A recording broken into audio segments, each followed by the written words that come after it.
Ceci est un livre audio autogénéré par Google. Critique littéraire.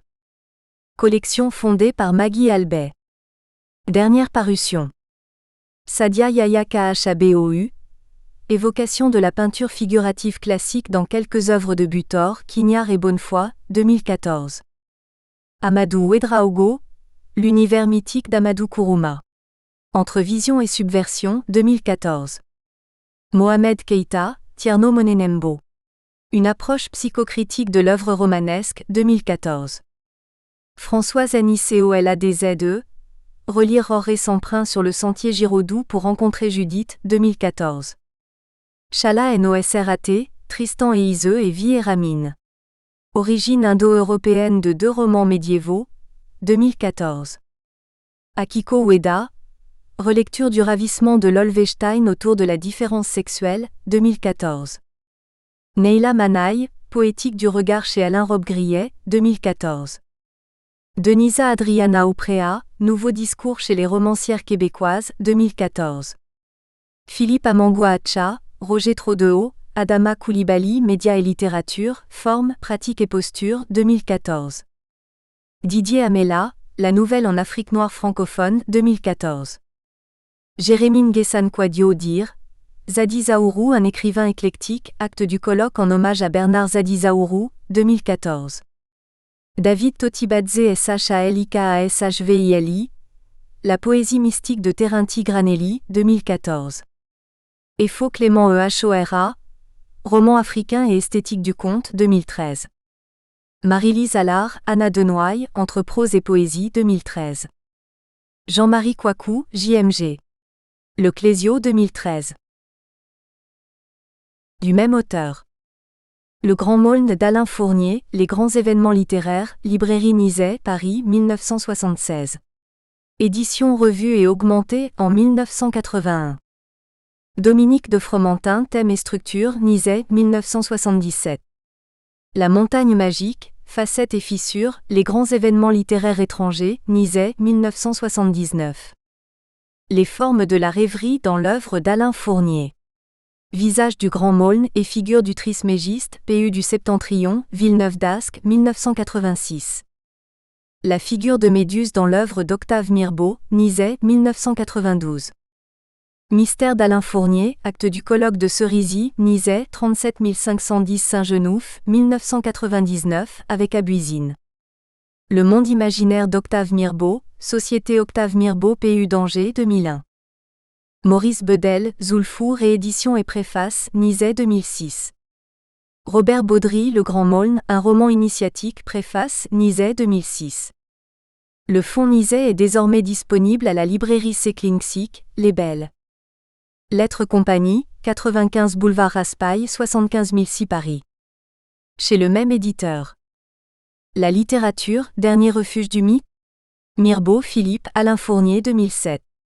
Jean Rouault et le trésor des humbles, 2007. Vers le Grand Maulne, 2007. Octave Mirbeau, Le Calvaire, étude du roman, 2008. Flaubert, Les problèmes de la jeunesse selon l'éducation sentimentale, les écrits de jeunesse et les romans de formation, 2008. Flaubert, Minutie et intensité dans l'éducation sentimentale, 2008. Octave Mirbeau. Aspect de la vie et de l'œuvre, 2008. Julien Gracq. Préférence médiévale, 2008. Georges Hyvernaud. Les ressentiments fraternels, 2009. Charles-Louis Philippe. Entre Nietzsche et Dostoïevski, 2009. Paul Nizan, écrivain en liberté surveillée, 2010.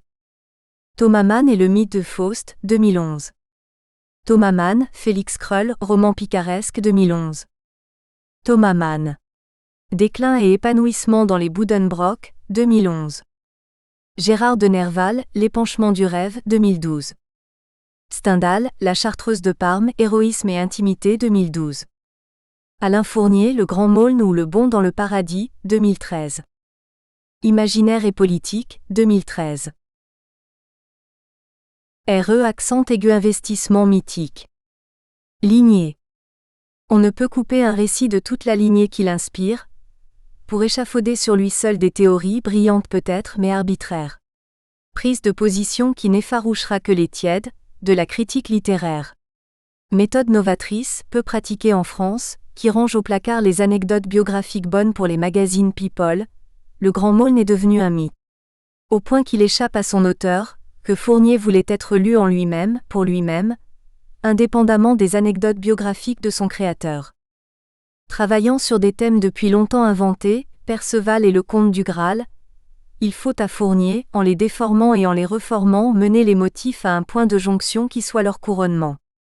Les leitmotifs, thèmes et variations du roman constituent une illustration du réinvestissement mythique auquel se livre le romancier, réinvestissement qui suppose permanence, noyau dur et métamorphose.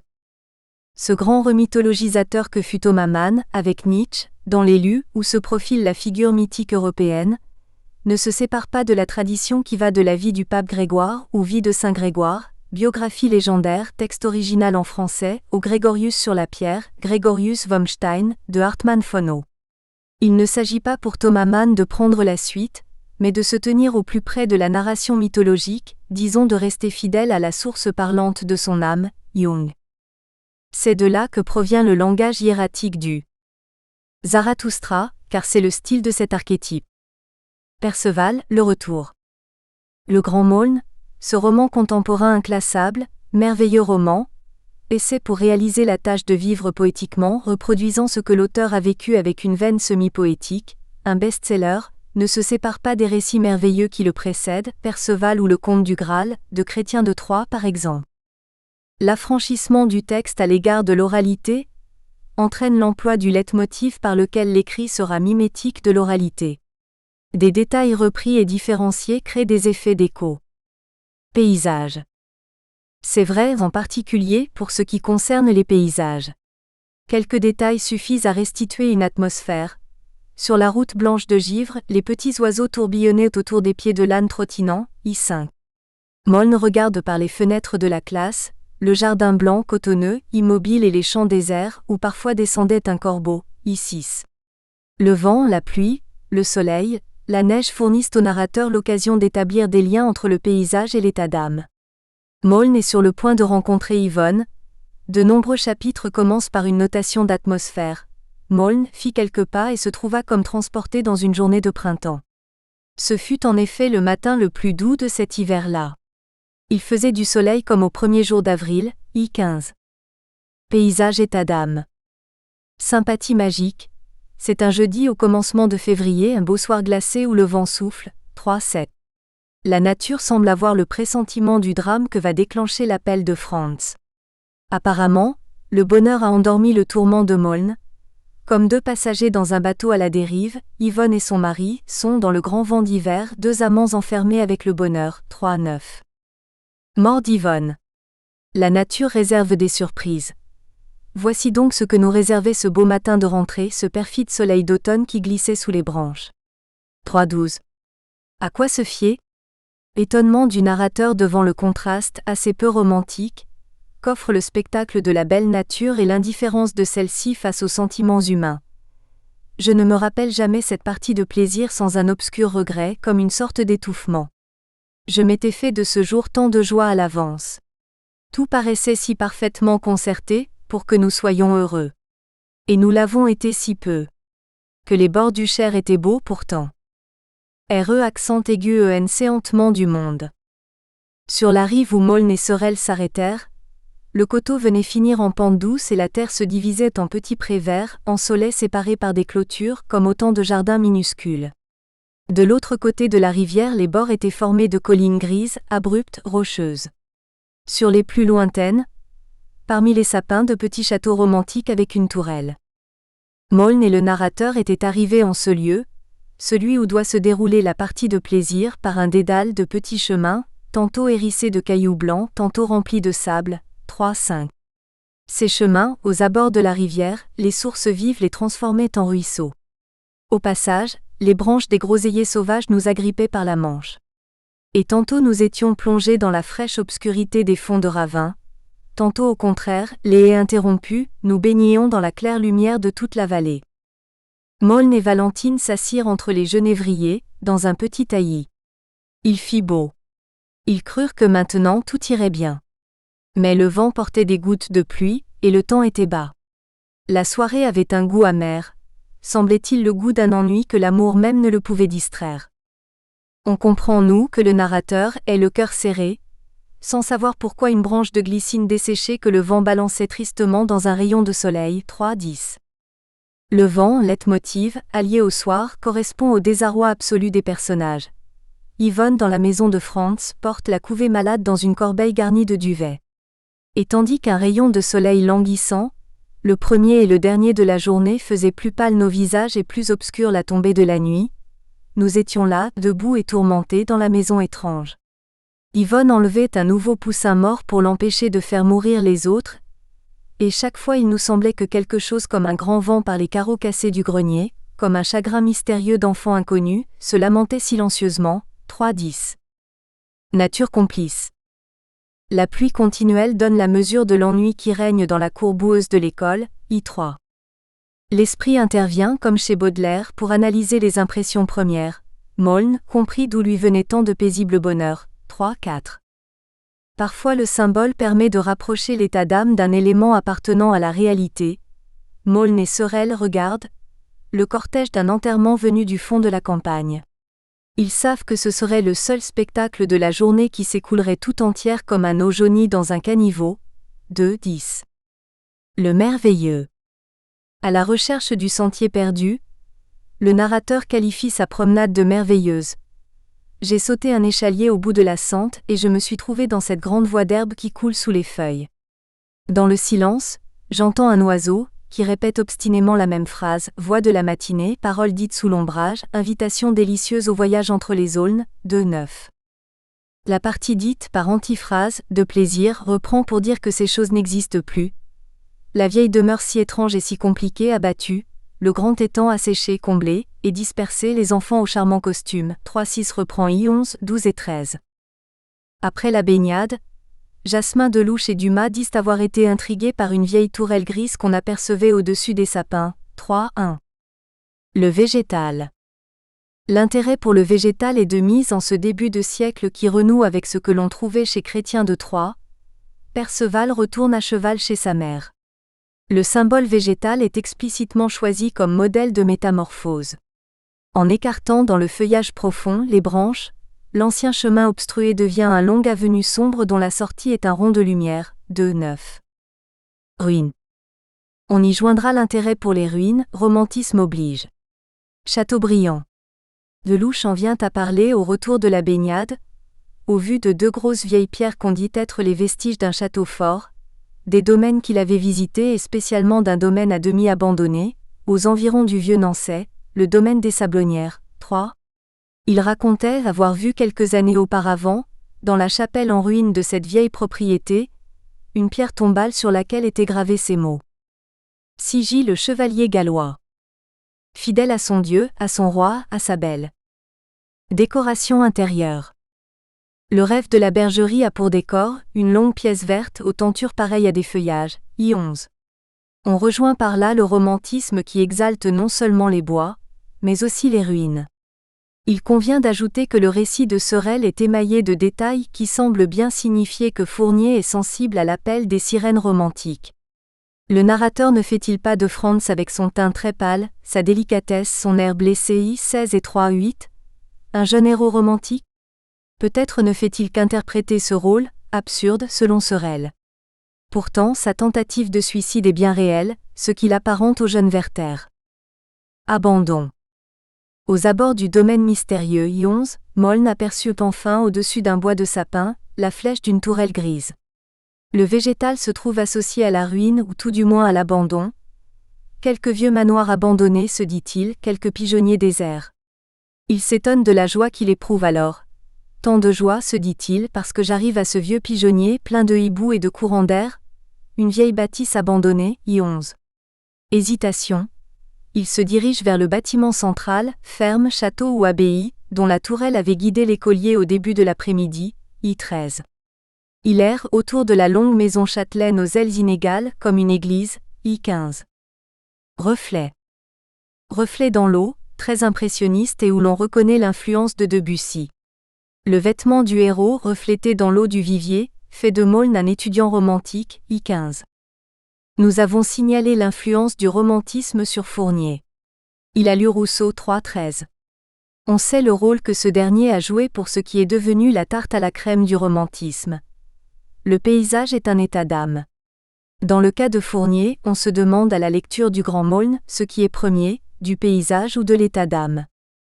Variation. Il fait un si beau temps de vacances, un si grand calme et sur tout le bourg des bruits si paisibles, si familiers, que François a retrouvé toute la joyeuse assurance d'un porteur de bonnes nouvelles. 3-4. Le jour des noces, Delouche et François errent à la lisière des bois, à proximité du grand terrain en friche, emplacement ancien du domaine aujourd'hui abattu. 3-7. Ce spectacle n'est pas de nature à engendrer l'optimisme. Sans vouloir l'avouer et sans avoir pourquoi, nous sommes remplis d'inquiétude. En vain nous essayons de distraire nos pensées et de tromper notre angoisse. 3-7. Silence contagieux. Le plus souvent ce sont les sentiments qui trouvent à s'exprimer dans le paysage. Cependant le grand silence qui règne sur les berges prochaines explique l'impression qu'on eût pu se croire au cœur de l'été. I-15. La visite de la maison abandonnée de Franz s'effectue, par une soirée d'avril désolée comme une fin d'automne. Pourtant, depuis près d'un mois nous vivions dans un doux printemps prématuré. 3-10. Ambiguïté. La même ambiguïté sur l'origine ou la conséquence de l'environnement est trop fréquente pour ne pas être voulue. On comprend que Sorel ne veuille pas rester dans la classe triste, transformée en séchoir. 2-11. Parfois le narrateur prête ses sentiments aux choses. Le cœur serré dans un désarroi absolu, le narrateur regarde une branche de glycine desséchée que le vent balance tristement dans un rayon de soleil. 3-10. Est-ce que le vieux Nançay fut le lieu du monde que François préférait parce que c'était le pays des fins de vacances? Ce qui correspondrait bien à l'humeur mélancolique du narrateur, ou en raison de 1000 occupations amusantes et de plaisirs qui le ravissaient? 3-2. Durant cette dernière semaine des vacances, qui est en général la plus belle et la plus romantique, semaine des grandes pluies, semaine où l'on commence à allumer les feux, et que François passait à chasser dans les sapins noirs et mouillés. 3-11. Il renonce à mener durant 8 jours la vie errante de chasseur campagnard. 3-11. Il regagne sa maison d'école. Il arrive avant la nuit dans la cour tapissée de feuilles jaunies. La confusion des impressions. Le grelot, les pas du cheval qui claquaient sur l'asphalte. Et cela répétait: c'est la ville déserte, ton amour perdu, la nuit interminable, l'été, la fièvre. Le 12. Les ruines sont avec les objets vétustes, armes anciennes, bourbonnaises démodées, redingotes à haut col, de nature à réveiller souvenirs et regrets. Mais Fournier ne s'intéresse pas seulement au passé, comme la fête étrange pourrait le donner à penser. Mode. L'intérêt de Fournier pour le costume féminin se lit dans sa Chronique de la mode, hiver 1909, inédite. Généralité. L'art du costume, comme les autres arts, tout en s'inspirant de la nature, s'efforce d'évoquer le monde illusoire où j'aimerais à vivre. Dans le roman, le narrateur se plaît à détailler les pièces du déguisement de Maulne. On avait disposé de quoi transformer en muscadin tel garçon qui eût passé la nuit précédente dans une bergerie abandonnée. C'étaient des costumes de jeunes gens d'il y a longtemps, des redingotes à haut col de velours, de fins gilets très ouverts, d'interminables cravates et des souliers vernis, confèrent un frat du début de ce siècle. I-13, il se prépara à descendre nu-tête. Le lendemain matin, comme on le lui avait conseillé, il revêtit un simple costume de mode passé, une jaquette serrée à la taille avec des manches bouffant aux épaules, un gilet croisé, un pantalon élargi du bas jusqu'à cacher ses fines chaussures, et cette fois, un chapeau haut de forme, I-15, qui rappelle celui que porte le petit jeune homme à cette différence près que celui de l'inconnu brille dans la nuit comme s'il eût été d'argent. I-13. Mode enfantine. Il n'est pas jusqu'aux petits paysans à qui on a mis leurs plus beaux habits, qui ne bénéficient d'une description en bonne et due forme. De petites culottes coupées à mi-jambe qui laissent voir leurs gros bas de laine et leurs galoches, un petit juste au corps de velours bleu, une casquette de même couleur et un nœud de cravate blanc. I-14. Dandysme. Dandysme baudelairien ou romantisme nervalien, nous franchissons ces portes d'ivoire ou de corne qui nous séparent du monde invisible. Certes, le narrateur en écrivant ailleurs que les maisons des petits coins sont posées au hasard comme des boîtes en carton. 2-2.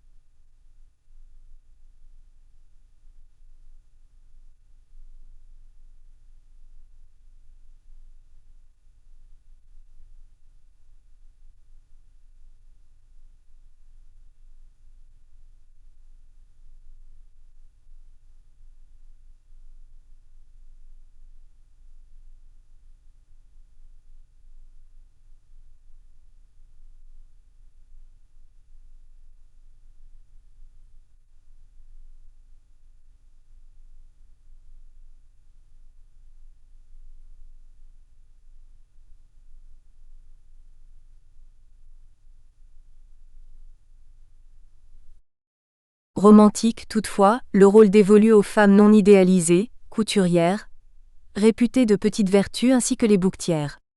Le visage de Valentine présente des imperfections, une petite ride au coin des lèvres et un peu d'affaissement aux joues, 3,16 dont Yvonne est épargnée.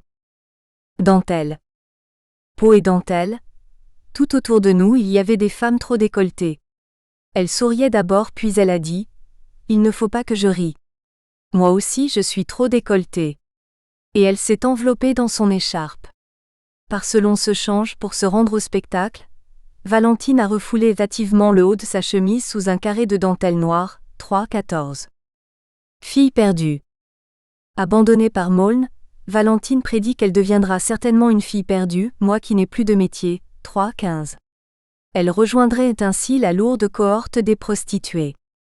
À Bourges, en quête de Valentine, Maulne passe par des ruelles, dans ce quartier malpropre, vicieux, et réfugié comme aux anciens âges, sous les arcs-boutants de la cathédrale. Il lui venait une crainte de paysan, une répulsion pour cette église de la ville où tous les vices sont sculptés dans des cachettes. Il y avait çà et là l'enseigne d'une maison louche, une lanterne rouge. Va pour les prostituées. Deux filles vinrent à passer, se tenant par la taille et le regardant d'effrontément. L'une d'elles, une misérable fille dont les rares cheveux blonds étaient tirés en arrière, lui donna rendez-vous pour 6 heures. Il accepta, sachant qu'à cette heure il aurait depuis longtemps quitté la ville, 3,16. Quant à la beauté physique, elle mise en avant et donnait la main à la plus laide des filles du notaire est une marque de générosité, de la part de Sorel. Platon. Au contraire, Yvonne de Galais, qu'elle soit vue par le héros ou par le narrateur, allie, elle, la beauté physique à la beauté morale, conformément à la conception platonicienne. Maulne entendit des pas grincer sur le sable. Une jeune fille blonde, élancée, dont le charmant costume après les extraordinaires. Sous une lourde chevelure blonde, un visage au trait un peu court mais dessiné avec une finesse presque douloureuse. Yvonne posait doucement ses yeux bleus sur Maulne. Plus tard, lorsqu'il s'endormait après avoir désespérément essayé de se rappeler le beau visage effacé, il voyait passer des rangées de jeunes femmes qui ressemblaient à celle-ci. L'une avait un chapeau comme elle et l'autre son air un peu penché, l'autre son regard si pur, l'autre encore sa taille fine et l'autre avait aussi ses yeux bleus, mais aucune de ces femmes n'était jamais la grande jeune fille. Les yeux bleus d'Yvonne regardaient fixement au loin, I15. Beauté et gravité. Avec quel émoi Maulne se rappelait dans la suite cette minute où, sur le bord de l'étang, il avait eu très près le visage désormais perdu de la jeune fille. I15. Maulne est anxieux de retrouver dans la foule le gracieux chapeau de rose et le grand manteau marron, ce qui fait dire à Sorel, par Maulne interposé, qu'elle porte la plus sage des toilettes, I15. Chez l'oncle Florentin, Sorel dit son admiration pour ne pas dire plus devant la jeune fille la plus belle qu'il y ait peut-être jamais eu au monde. Elle allie la grâce à tant de gravité. Son costume lui faisait la taille si mince qu'elle semblait fragile. C'était la plus grave des jeunes filles, la plus frêle des femmes. Une lourde chevelure blonde pesait sur son front et sur son visage, délicatement dessinée, finement modelée. Lui aussi souligne sa pose songeuse et enfantine, son regard bleu, immobile, 3,2. Le foncé sied à Yvonne. On l'ensevelit dans son admirable robe de velours bleu foncé. 3,12. La nuit. Le lecteur aura observé que les scènes de nuit ou d'entrée dans la nuit sont abondantes dans le Grand Maulne. Dès l'arrivée de Maulne à Sainte-Agathe, c'est à la lueur de la fin du jour, sous le préau que l'obscurité envahissait déjà, que Sorel détaille le visage de Maulne. Et de la nuit à la mort, il n'y a qu'un pas. Paradoxe. Ce roman, mis au régime nocturne de l'image, qui magnifie l'intimité, fait une large place à la nuit et à la mort, réinvestissement mythique. Consolation. Maulne écrit à François. Peut-être quand nous mourrons, peut-être la mort seule nous donnera la clé et la suite et la fin de cette aventure manquée, 2,11. La clé et la suite et la fin de cette aventure manquée, 2,12, de cette vieille histoire triste, 2,11. Dans le chapitre intitulé La Grande Nouvelle, Maulne rappelle à Sorel le passage de sa lettre. Dans la mort seulement, comme je te l'écrivais un jour, je retrouverai peut-être la beauté de ce temps-là. Éloge de la pauvreté. Romantique également, cette condamnation de l'argent qui explique la mansuétude dont fait preuve le narrateur à l'égard des marginaux, des bohémiens qui volent pour survivre. Poésie des ruines un peu particulière. Monsieur de Galais est ruiné. Du domaine des Sablonnières, dont la ruine est consécutive aux dépenses somptuaires de Franz, il ne reste plus guère aux anciens possesseurs 3-1 que la ferme et une petite maison de plaisance, d'un étage 3-2. L'histoire ne dit pas si Valentine est une croqueuse de diamants. À Paris, Valentine est selon la tante Moinel, couturière auprès de Notre-Dame 3-3, ce qui se trouve confirmé par Maulne dans son journal. Je sais que Valentine et sa sœur habitent une petite rue qui tourne aux environs de Notre-Dame. Je gagne cette rue étroite et basse entre Seine et Notre-Dame 3-14.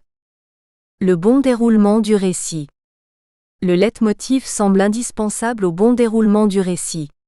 Lors de la fête étrange, Maulne apprend que la fiancée que l'on a attendue porte une robe noire et une collerette, I13. Quand Maulne la rencontre à Paris, fine, elle est vêtue noire avec une petite collerette blanche, 3-14, et François voit en Valentine une jeune ménagère en collerette, épilogue. À propos de Jeanne, prototype de la Valentine du roman, Fournier écrit « La voici de loin qu'elle est fine dans ce costume noir, je ne imaginais plus telle, F°232. Je n'oublierai pas les jours où je vous ai attendu en guettant indéfiniment votre robe et votre chapeau et vous. F°243.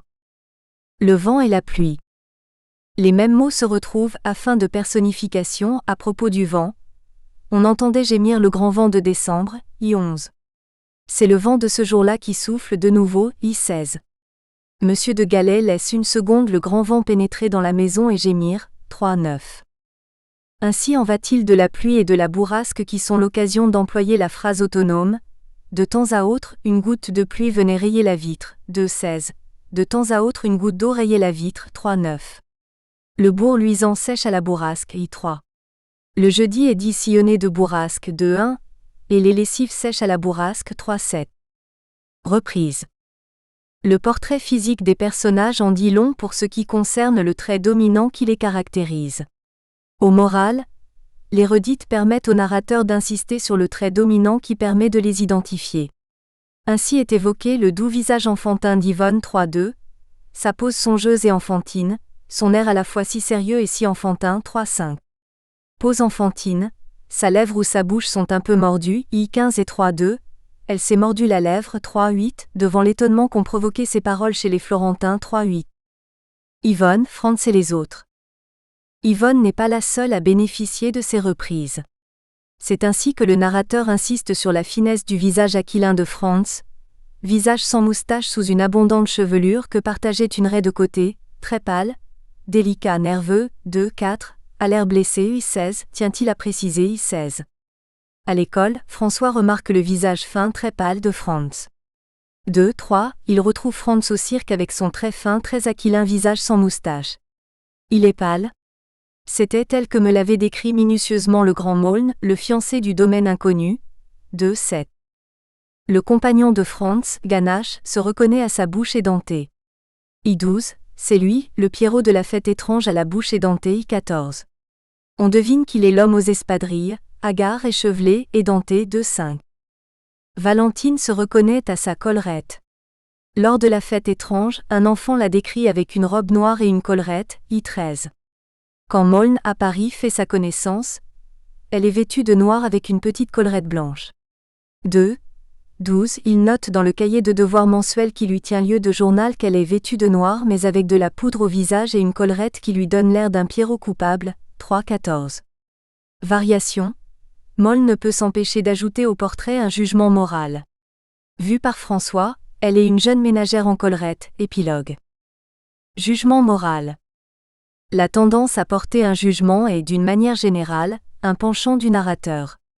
Il faut dire qu'il reproduit bien souvent les témoignages des autres. Franz réglait tout à sa guise, I14, et c'est lui qui dirigerait tout, ce que confirme Yvonne qui dit que leurs parents lui passaient toutes ses fantaisies, 3-2. Et encore, nous passions notre vie à faire ce qu'il demandait, 3-6, ce que confirme François qui affirme, toute folie au monde lui paraissait permise, 3-6. Les enfants gâtés. Cette carence parentale profite à Franz, ainsi qu'à Maulne dont on nous dit que sa mère lui passait toutes ses volontés, 2-10. Comment s'étonner si ces âmes fortes se liquéfient, tels les sportifs de haut niveau, quand elles rencontrent un obstacle sur leur route. Fâché contre lui-même, il prend à Maulne une forte envie de pleurer, I10. Franz, quant à lui, avait une forte envie de pleurer, I16. La signification se crée dans la circulation des termes à l'intérieur du roman. C'est cette cohérence interne qui est le critère validant la fiction fourniérienne. On ne peut faire dire à l'auteur n'importe quoi. Roman de quête. Le roman d'Alain Fournier est un roman de quête, la quête d'un bonheur entrevu lors de ce que le héros, l'accès à un autre monde ne s'offre pas à tous les mortels, nomment son bond dans le paradis, 3-4. Il revient à Sainte-Agathe, transformé. Son air de voyageur fatigué, affamé, mais émerveillé, tout cela fit passer chez les élèves un étrange sentiment de plaisir et de curiosité, I6. Personnellement, François trouve beau à cet instant le grand compagnon, malgré son air épuisé et ses yeux rougis par les nuits passées au dehors, sans doute, I6. Toujours est-il que Moln se coupe des autres. Il s'enferme dans la salle de classe alors que ses condisciples attendaient de lui qu'il racontât son équipée. Nous avions accoutumé de juger très vexante une pareille conduite. Après une échauffourée, Delouche constate. Il ne peut plus rien supporter maintenant. Il fait le malin. Il s'imagine peut-être qu'on ne sait pas où il a été. I6. Désormais Jasmin ne parle plus au grand Moln. Depuis l'après-midi de son retour nous n'avions pas d'amis, 1. Dure réalité. Le héros souffre vraisemblablement du contraste pénible entre ce qu'il avait vu de merveilleux et cette pauvre réalité à laquelle de nouveau tous ensemble, nous étions enchaînés. Je ne sais, F°37. Quand Moln, maîtresse fantasmagorie, emportant avec lui le merveilleux, quitte Sainte-Agathe et que Sorel trahit, les choses ne sont que ce qu'elles sont. Un rayon de soleil blanc se glisse à travers la fenêtre basse sur les boîtes en fer blanc et sur les tonneaux de vinaigre, 11. D'ailleurs, en reprenant la quête à Paris, lieu de perdition, il vient au héros cette pensée affreuse qu'il a renoncé au paradis et qu'il est en train de piétiner aux portes de l'enfer, 3-14. Et quand il essaiera de faire comme les autres, il amassera du remords pour longtemps, 2-4. C'est tout seul qu'il doit trouver l'issue de ses tourments. Il lui faut s'inventer. Il rejette les modèles imposés par les adultes. Comme Fournier, c'est par le travail d'écrivain, dont la tenue du cahier de devoirs mensuel ou les lettres adressées à Sorel donnent un aperçu, qu'il trouvera l'issue de la crise. Oxymore. L'oxymore permet d'associer un rayon de frais soleil à la vétusté de la salle de classe. Un rayon de frais soleil glissé sur la poussière d'un banc vermoulu et sur le vernis écaillé d'un planisphère, 9. De parler d'un soleil glacial, I11. Place au merveilleux. Déjà, à Sainte-Agathe, Moln dès son arrivée à l'école plongeait François dans une lueur magique, I1. Au domaine, le merveilleux s'impose. Moln parfois ouvrait une porte et se trouvait dans une chambre où l'on montrait la lanterne magique, I14. Après le retour de Moln, le bohémien, cet être singulier, apporte à l'école comme un parfum de la fête étrange et des trésors non moins étranges. Ce furent d'abord les porte-plumes à vue. Dans un œillet du Manche, enfermant un œil, on voyait apparaître, trouble et grossie, la basilique de Lourdes. La vue glauque et trouée de Notre-Dame de Paris. Puis, ce fut un plumier chinois rempli de compas et d'instruments amusants. Passèrent de main en main, des livres tout neufs, dont j'avais avec convoitise, nous dit Sorel, lu les titres derrière la couverture des rares bouquins de notre bibliothèque. La Têpe aux merles, La Roche aux mouettes, mon ami Benoît. De 3. Dans sa gibecière, des objets précieux, coquillages, jeux, chansons, et jusqu'à un petit singe qui griffait à l'intérieur de son cartable, 4. Couleurs. Les couleurs sont magiques. Au domaine, Franz a décidé que la maison où sa fiancée entrerait ressembla à un palais en fête. Une faible clarté glauque baignait les rideaux de l'alcôve, dans la chambre de Wellington, I12. L'on avait attaché dans l'embrasure de la fenêtre 2 lanternes vénitiennes vertes. Le gros homme tenait à la main une longue perche garnie de lanternes multicolores. La chambre est éclairée par les lanternes vertes. Les ouvertures au bas des escaliers étaient béantes, I13. Une sorte de reflet coloré flottait dans les chambres basses où l'on avait dû allumer aussi, du côté de la campagne, des lanternes. Les fenêtres se colorent de rose, de vert et de bleu. Le chapeau d'un jeune homme élégant brille dans la nuit, comme s'il eût été d'argent. Rappel, il n'y avait pas ce soir-là de lanterne aux fenêtres, I16. La figure mythique d'Hermès Trismégiste. Ce bond dans le paradis évoque l'ascension extatique d'Hermès, l'une des figures mythiques à la racine de l'imaginaire humain, alors qu'il est en prière par une nuit aurorale, agrippé au câble de l'irradiation. Toi qui es mon père, sauve-moi de l'enclos des voisins de perdition, si bien représenté dans notre roman. Moln parti, François sent bien que c'est une sorte d'intimité de mauvais aloi qui est établie entre le petit Roy, Jasmin Delouche et lui-même chez la veuve Delouche où ils se sont introduits en fraude pour voler des gâteaux et de la liqueur. L'un des membres du trio a déniché, sens figuré, sous une planche une bouteille de liqueur entamée, 2-11. Dénicher semble d'ailleurs la distraction favorite des chenapans. Moucheboeuf fait savoir à Moln et à Sorel que les autres sont partis pour le bois des communaux. En tête, Jasmin Delouche qui connaît les nids. Monsieur Sorel va se lancer à la poursuite des dénicheurs pour les dénicher. Pendant ce temps, Augustin et François se mettent en quête du sentier perdu, 2-9. Mercure. Mercure, dieu des commerçants et des voleurs. Placé sous son signe, le roman contient force détails où sont évoqués des actes répréhensibles. Des gamins qui volaient des pêches dans le jardin s'étaient enfuis silencieusement par les trous de la haie. Ian. Franz, à l'école de Sainte-Agathe, sème le désordre et la fraude. 2-4. C'est le même mot qui est employé par le narrateur lui-même pour parler de l'intrusion chez la veuve Delouche rentrée trop tôt de son fils, du petit Roy, du gros Boujardon et du fils de l'instituteur, 2-11. Les écoliers de Sainte-Agathe ne sont pas des enfants de cœur. Ce qu'ils racontent pour, pense-t-il, complaire à Moln, ce sont des histoires de maraudes interminables qui les font rire. Au bon moment, Moln riait aussi, mais doucement, comme s'il eût réservé ses éclats de rire pour quelque meilleure histoire connue de lui seul, I2. Le motif particularise le héros. Braconnier. Il est souvent question de braconnier, 3-2, de grandes parties de braconnage, pêche à la main la nuit, pêche aux éperviers prohibés, épilogue auquel participe l'instituteur, seules aventures, mots fétiches évoquant les équipés de jadis, page 246. Dérision mais rappel. Voleur virtuel. Ce mythème des larcins d'Hermès n'est pas illustré par les actes de Moln, il vole à Franz sans le savoir sa fiancée, 3-16, mais par sa crainte d'être pris pour un imposteur ou un voleur. C'est en intrus qu'il a pénétré dans le domaine et effectué son bond dans le paradis, récompense qui justifie a posteriori son entrée en fraude, dans la chambre de Wellington dont il fait sa cachette, I13. Il ferme la fenêtre par crainte d'être aperçu du dehors, I11. Certes, mis en confiance par la présence des enfants et des vieillards, I14, il se prend pour un invité comme les autres, I13, mais il craint à tout instant que sa supercherie ne soit découverte, I14. Il craint maintenant d'être surpris. Son allure hésitante et gauche le ferait sans doute prendre pour un voleur, I13. Il craint à chaque instant que son manteau entrouvert ne laisse voir sa blouse de collégien, I14.